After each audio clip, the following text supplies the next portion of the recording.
Bom dia, jovens, tudo bom? Estão conseguindo me ouvir?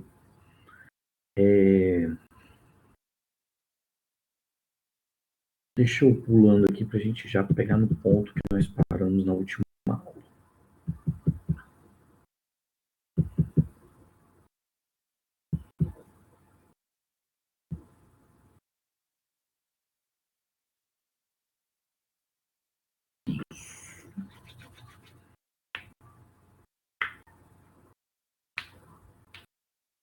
Esperar só mais um minutinho para ver se entra mais pessoas.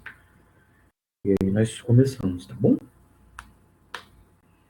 Hoje nós vamos manter a mesma dinâmica. Vamos fazer uma, se der tempo, duas atividades, tá bom? E eu vou pedir para vocês assistirem um videozinho.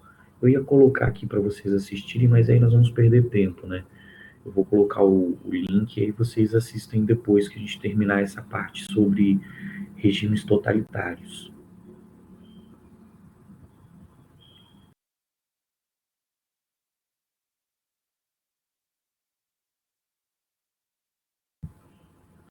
Uhum, uhum, uhum. Bem, então vamos começando para valorizar também quem entrou na sala no horário corretinho, tá bom? Bem, então agora nós vamos fazer uma revisão aí, né, de regimes totalitários de extrema direita. Vamos falar do fascismo italiano, do nazismo, do franquismo, do salazarismo, beleza? Comentar um pouquinho sobre esses movimentos, tá bom? Bem, a primeira coisa, né, é lembrar vocês, inclusive, que essa aula tá lá no canal, tá lá no Web Escola, beleza? Nós já falamos sobre isso na aulinha, quem não assistiu depois, por favor. Mas o que aconteceu, né, na Europa aí nesse período entre guerras? Após a Primeira Guerra Mundial, nós tivemos, né, uma situação de crise muito grande, muito profunda. Isso porque alguns países se sentiram muito prejudicados e humilhados no pós-Primeira Guerra Mundial, o que acabou favorecendo a ascensão de regimes mais conservadores, tá?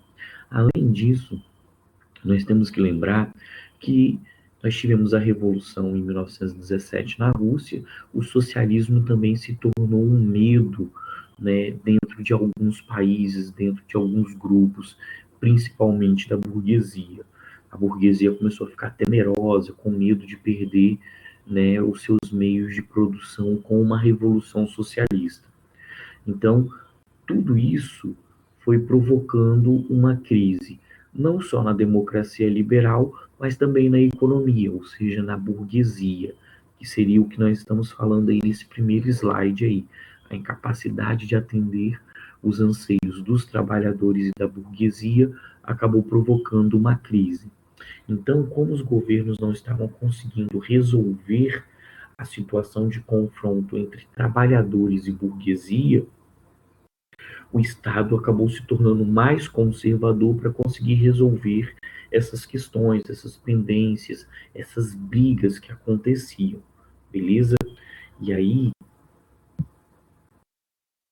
né, nós temos que entender que durante esse processo de crise das democracias liberais, o socialismo se tornou uma ideia, beleza?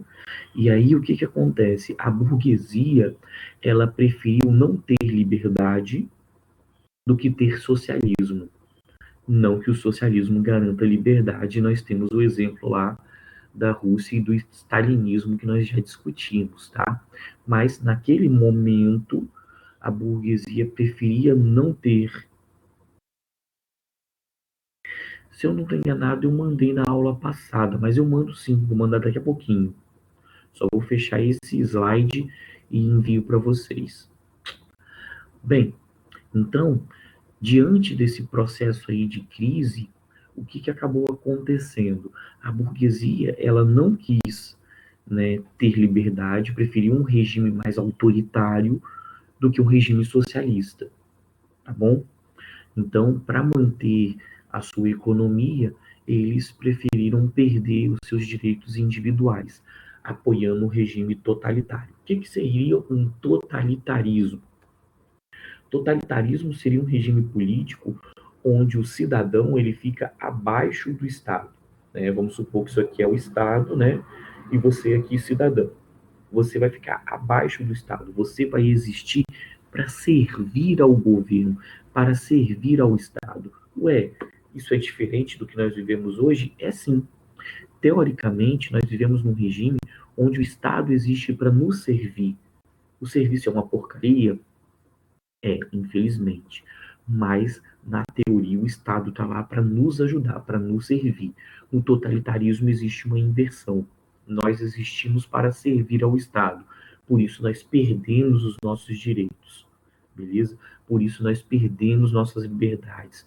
Liberdade de expressão, liberdade de pensamento. Você não pode falar, você não pode fazer críticas num regime totalitarista. Beleza? Bem, deixa eu ver a questão que a Sara me solicitou.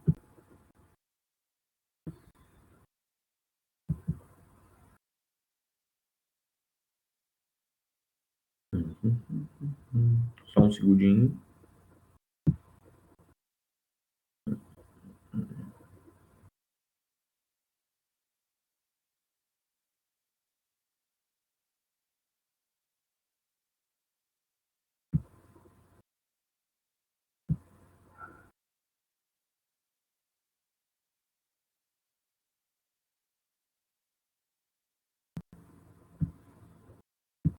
Isso, beleza. Então tá aí, ó, o slidezinho de hoje. Ele começa com a crise de 29, mas a partir do slide 16, 17, já vem esse regime, já vem os slides de regimes totalitários. Beleza, galera? Vamos lá. Então, né, a ascensão do nazifascismo aconteceu, então, por conta desse temor do socialismo e também por conta desse confronto dentro da democracia liberal entre trabalhadores e patrões. Como o Estado não conseguiu intermediar essa relação, o totalitarismo foi uma via aí de solução nessa Europa pós Primeira Guerra Mundial. Quais são as características de um regime totalitário, né? E aí vale também para os de extrema esquerda, né? No caso também o stalinismo, né? Com algumas pequenas mudanças aí. Primeira ideia, unipartidarismo, beleza? Ou seja, num regime totalitário vai se defender a ideia de um único partido, o partido do governo. Então não vai existir oposição, tá bom? Então a ideia de partido único é a ideia de um governo sem oposição, tá bom? Uma ideia única. Expansionismo, conquista de terras, conquistas de novos territórios para garantir os interesses econômicos dessa nação, beleza? E aí nós vamos observar isso, por exemplo, no nazismo, lá na teoria do espaço vital. Hitler defendia que a Alemanha deveria ter territórios para não depender dos outros. Por isso ele fez um expansionismo que provocou a Segunda Guerra Mundial.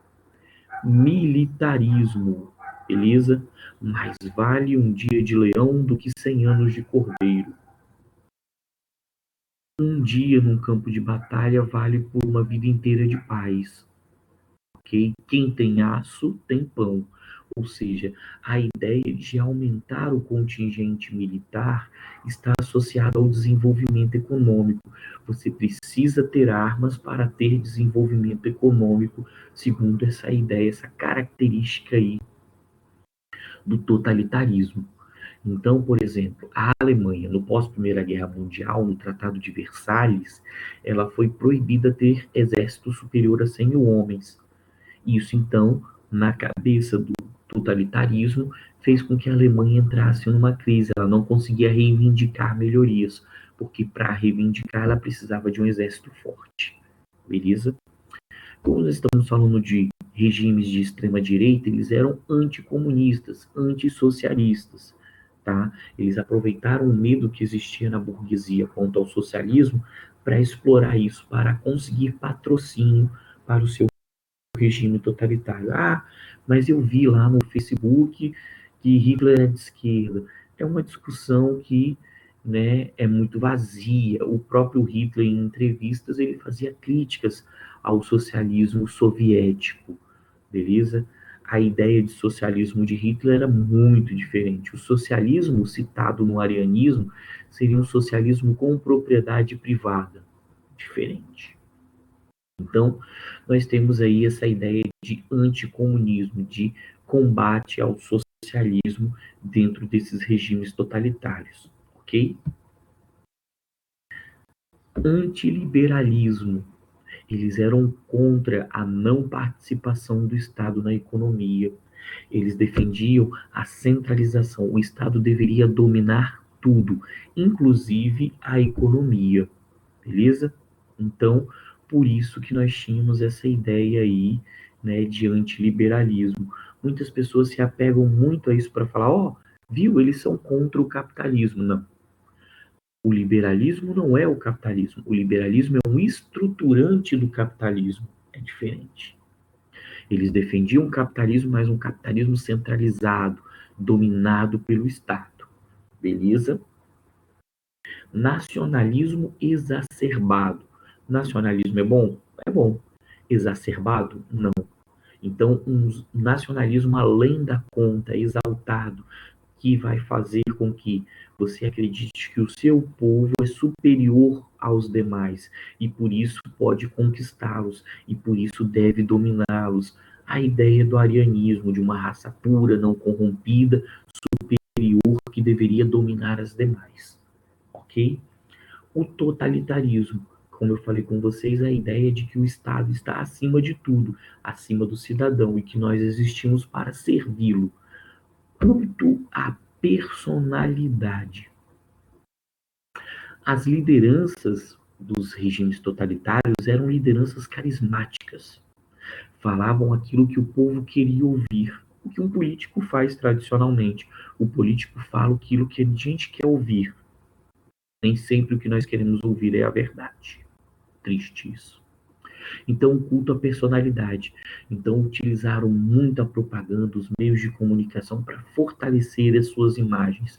Hitler, Mussolini, Francisco Franco, Antônio Salazar. Não podemos esquecer do stalinismo de extrema esquerda, também utilizou esse culto à personalidade. Então, essas lideranças carismáticas, elas passaram a utilizar a propaganda para serem cultuadas pela população, aceitas. Eu falei há pouco, quando nós falamos de militarismo, algumas frases de impacto. Então, eles utilizavam muito essas frases curtas, mas frases de impacto. Beleza? Mussolini sempre fala a verdade. Uma mentira repetida 1000 vezes se torna uma verdade. Então, essas frasezinhas curtinhas, mas que impactavam na população, uma população que vinha sofrendo muito pós a Primeira Guerra Mundial. Beleza? Dúvidas, meus lindos? Se tiverem dúvidas, coloquem aqui, tá? No chat, ou abram o microfone Professor, e falem o que tá magoando esse coraçãozinho, tá bom? professor, a gente vai ter que gravar esses grupos, assim, o que eles defendiam? Não, mas é bom você saber, pelo menos assim, de uma forma básica, algumas das características, tá bom? Porque assim, né, eu não, a nossa avaliação ela provavelmente vai ser objetiva, né? Fazer uma avaliação discursiva via portal ela é muito complicada, mas você precisa conhecer, lembrar alguns dessas características. Depois pega o slidezinho, dá uma revisada. No material de vocês também nós temos essas características, tá? Mas decorar, não, eu não gosto disso, não, beleza? Mas é bom saber que isso existiu, tá bom? Bem, futuro do Brasil, lindezas do titio, vamos continuando.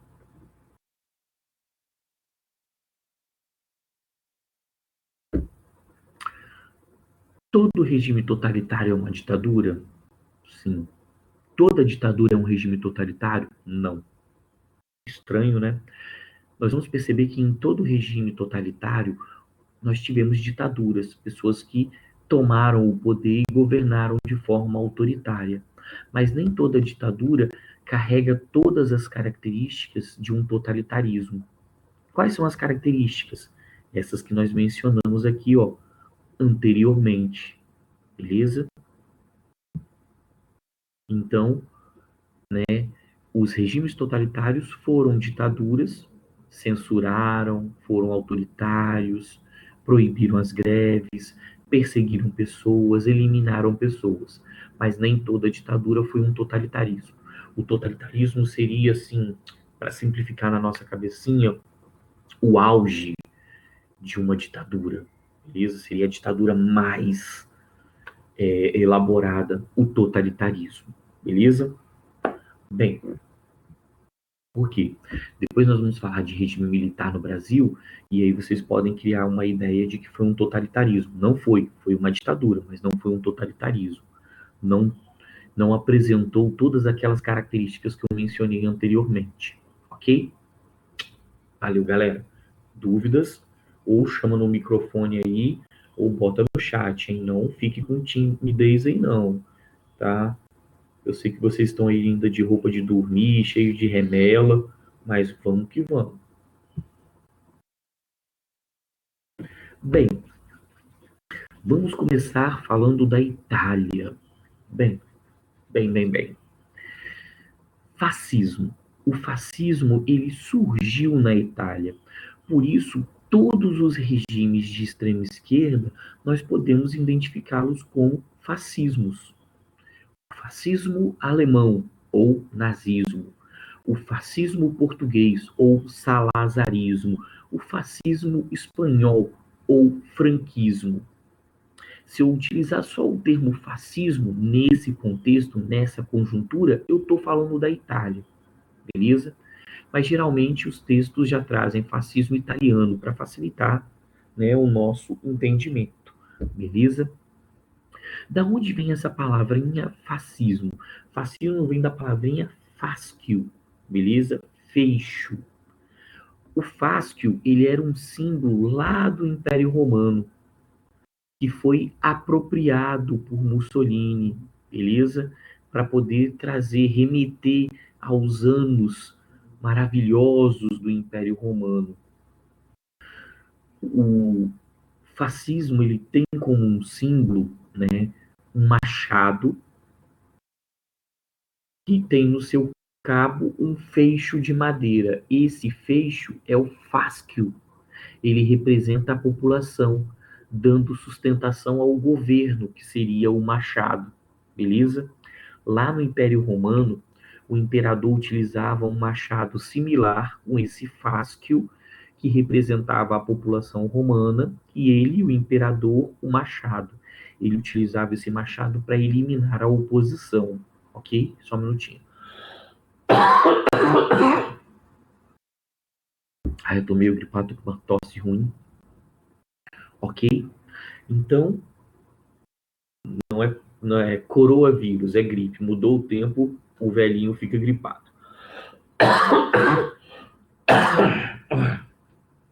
Mas vamos lá, galera. Bem, voltando aqui. O Mussolini, ele criou o Partido Fascista, né, já em 1919, logo depois da Primeira Guerra Mundial. Lembrando que na Primeira Guerra Mundial a Itália deixou o conflito logo no início. Em 1915, a Itália já havia abandonado a guerra, porque ela recebeu promessas de compensação.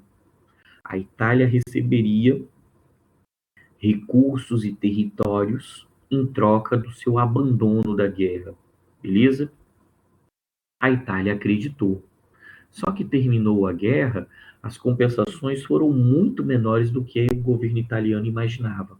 E a Itália havia gasto muito na Primeira Guerra Mundial, apesar da sua participação pequena, né? E tinha perdido muitos soldados, né?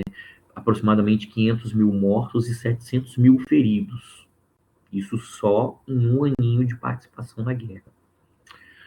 Essa situação criou uma rivalidade, um ódio, uma angústia na população italiana. Beleza? Ela se sentiu prejudicada por esse processo e a Itália se afundou numa crise. Beleza? Nesse processo de crise, o rei Vítor Emanuel acabou não resistindo.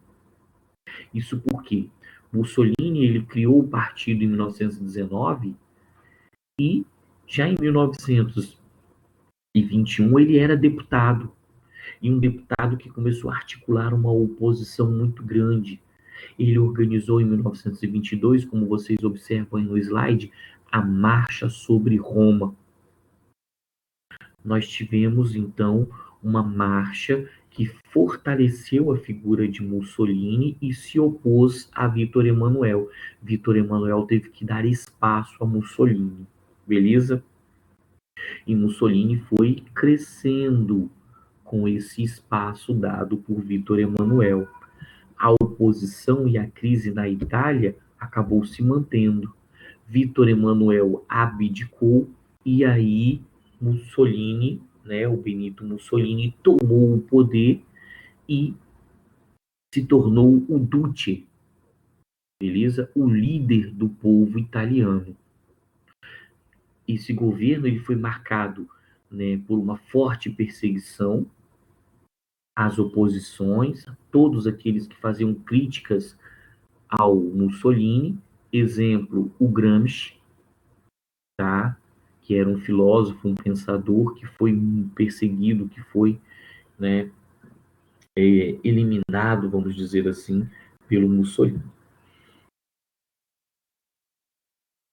E aí, após a tomada do poder de Mussolini, isso rolou em 1925, ele resolveu, tempos depois, uma pendência que existia com a igreja, uma pendência que vinha lá da unificação italiana, em 1870. Uma pendência que vinha lá da unificação italiana em 1870. Quando a Itália surgiu como um país, a Igreja Católica se sentiu prejudicada, porque ela perdeu o patrimônio de São Pedro, a região de Roma, e começou a fazer críticas aos governos italianos. Essa situação foi resolvida pelo Mussolini e o Papa Pio XI em 1929, Tratado de Latrão. O Tratado de Latrão tornou o Vaticano independente da Itália. O Vaticano hoje é o menor país do mundo, beleza? A igreja, então, parou de criticar o governo e Mussolini conseguiu dar um passo importante na consolidação do seu regime, tá? Que começou em 1925, ok? Bem, aqui nós temos uma imagem, né, do Vaticano. O Vaticano é bem pequenininho, mas tem bandeira própria, governo próprio, moeda própria, tá bom? Tudo separado da Itália. A Itália não detém controle sobre o Vaticano é independente. No intervalo eu vou tomar um xarope para diminuir essa tosse. Ok. E o nazismo? O nazismo, né, ele começou a ser construído logo após a Primeira Guerra Mundial. Por quê? O primeiro motivo para a ascensão de Hitler ao poder foi o Tratado de Versalhes. O Tratado de Versalhes, ele humilhou a Alemanha, beleza? A Alemanha foi obrigada a pagar indenizações, a Alemanha foi obrigada a perder parte do seu parque industrial, territórios. Essas humilhações, essas imposições estabelecidas no Tratado de Versalhes criaram uma crise muito profunda na Alemanha, beleza? Para vocês terem uma ideia, já mencionei isso lá no vídeo, em 1923, pouco tempo depois da Primeira Guerra Mundial, né, 5 anos depois, na Alemanha, $1 norte-americano chegou a comprar 4,2 trilhões de marcos, a moeda alemã. Dava para encher aqui meu apartamento de moeda alemã com $1. A moeda alemã não valia nada. Nós temos imagem de crianças brincando com maços e maços de dinheiro, porque a moeda alemã não valia Nada, beleza? E isso aconteceu por conta também dessas humilhações do Tratado de Versalhes. Então isso criou um sentimento de revanchismo, um ódio. A Alemanha queria se recuperar e queria dar o troco naqueles que a prejudicaram, beleza? Esse gráfico aqui, ó, embaixo, se tiver muito pequenininho para vocês, representa a questão do desemprego na Alemanha, beleza? Mais escuro, janeiro, um pouquinho mais claro, cinza, julho, perdão. Então, vejam que o desemprego na Alemanha, ele cresceu muito aqui, ó. Quando chegamos a 32, 33, o auge da crise na Alemanha. Depois a Alemanha começa a se recuperar, beleza? Entra num processo de militarismo, produção bélica e vai reduzindo o desemprego, tá bom? Bem, Hitler então. Hitler, ele fez parte de um grupo, né, de um partido, o Partido Operário dos Trabalhadores Alemães, o Nazi. Esse partido, ele tinha um grupo, né, uma facção chamado de camisas pardas, uma característica dentro desses grupos de extrema direita. Lá na Itália nós tínhamos os camisas negras. Aqui no Brasil, no movimento integralista, né, que se aproximou às ideias do totalitarismo de Hitler e de Mussolini, nós tínhamos os camisas verdes, tá? Então, na Alemanha, os camisas pardas, que faziam as sessões de assalto, faziam ataques aos inimigos do partido, aos inimigos do povo, o que eles acreditavam. E num desses ataques, nós tivemos uma tentativa de golpe, beleza? No chamado Putsch de Munique. Então, em 1923, Hitler, né, e um grupo do partido tentaram tomar o poder. Hitler foi preso. E durante esse período na prisão, ele começou a escrever, né, Mein Kampf, Minha Luta, que foi um livro importantíssimo durante esse momento aí dos regimes totalitários, ok? Então, em Mein Kampf, em Minha Luta, Hitler começou a defender algumas ideias, o arianismo, o espaço vital, ok? Então, essas ideias foram compostas durante esse período aí de prisão. Hitler foi preso por uma tentativa de golpe, ok? Só para retomar essa ideia. Dúvidas, meus lindos? Professor, Fale-me. qual que é o grupo que o Hitler participava? Ah, sim. Ele fazia parte, né, do Nazi, que era um partido, né, que vinha inclusive com a palavrinha socialista. Estranho, né? Mas se a gente for olhar o gráfico do crescimento dos partidos na Alemanha antes de Hitler, um dos partidos que mais cresciam era o Partido Comunista. Então, ter esse lema socialista no partido era uma forma de atrair, né, alguns seguidores. Lembrando que para o Hitler, né, o socialismo ele tinha uma ideia diferente do socialismo do Marx. Né? Em um determinado momento, numa entrevista, o Hitler chegou a afirmar que o Marx ele se apropriou desse conceito que era um conceito ariano, beleza? Então, o nazi seria o partido de Hitler, tá bom? Uhum. Beleza. Então, o Hitler, durante esse período da prisão, ele construiu a sua ideia de regime totalitário, beleza? Aqui nós temos Mein Kampf na primeira edição, tá? Uma obra que foi amplamente distribuída na Alemanha, que defendia o arianismo, defendia a teoria do espaço vital, defendia o antissemitismo, a oposição aos judeus, beleza? Antissemitismo, oposição aos judeus, porque os judeus se consideram semitas, né? Descendentes de Sem, filho de Noé, beleza?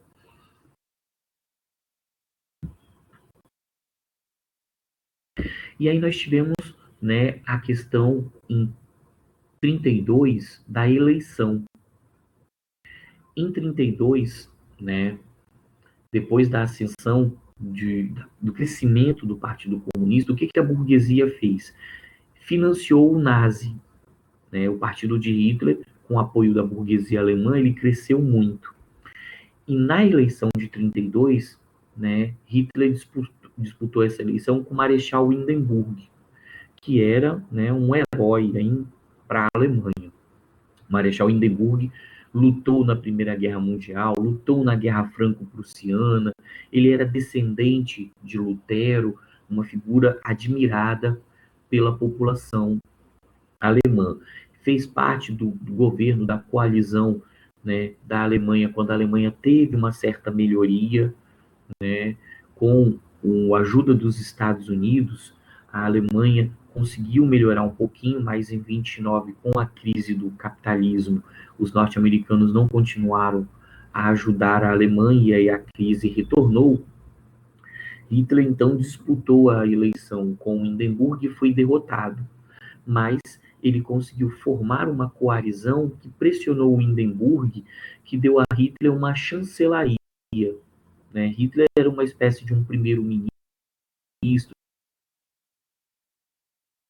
de um vice-presidente. Com a morte de Hindenburg, tomando o poder, beleza? O Hindenburg, ele acabou falecendo. Deixa eu voltar aqui. O Hindenburg, ele acabou falecendo em...